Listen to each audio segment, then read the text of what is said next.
कि Reza Pahlavi Iran के आखिरी शाह मोहम्मद रजा पहलवी के सबसे बड़े बेटे हैं। ईरान के आखिरी शाह मोहम्मद रजा पहलवी के शासन को 1979 की इस्लामिक क्रांति के दौरान उखाड़ फेंका गया था।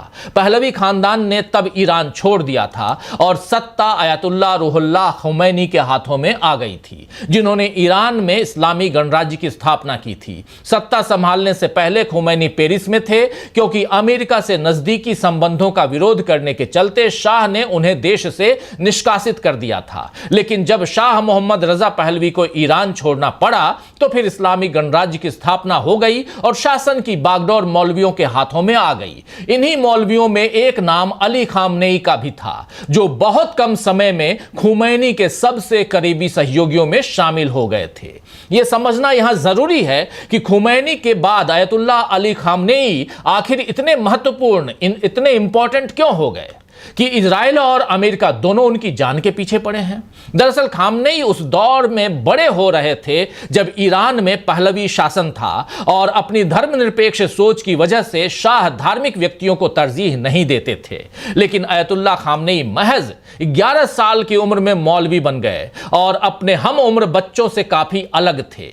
साल 2011 में बीबीसी संवाददाता जेम्स रेनॉल्ड्स ने ईरानी अमेरिकी लेखक मेहदी खालाजी का इंटरव्यू किया था, जो उस समय खामनेई की जीवनी पर काम कर रहे थे, जिसमें मेहदी खालाजी ने खामनेई के शुरुआती वर्षों से जुड़ा एक किस्सा साझा किया है। उन्होंने बताया कि जब खामनेई मौलवियों की पोशाक पहनकर अपने हम उम्र बच्चों के साथ सड़कों पर खेलते तो लोग उनका मजाक उड़ाया करते थे। खामनेई ने जल्द ही खुमैनी के समर्थन में काम करना शुरू कर दिया। ईरान में इस्लामी शासन स्थापित करने वाले संदेश देश के भीतर फैलाने की कोशिश में खामनेई को 6 बार गिरफ्तार भी किया गया।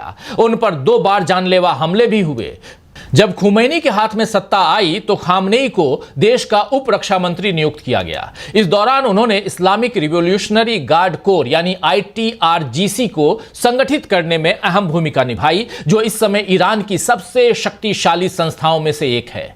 1989 में जब खुमैनी की मौत हुई तो खामनेई को ईरान का अगला सुप्रीम लीडर नियुक्त किया गया।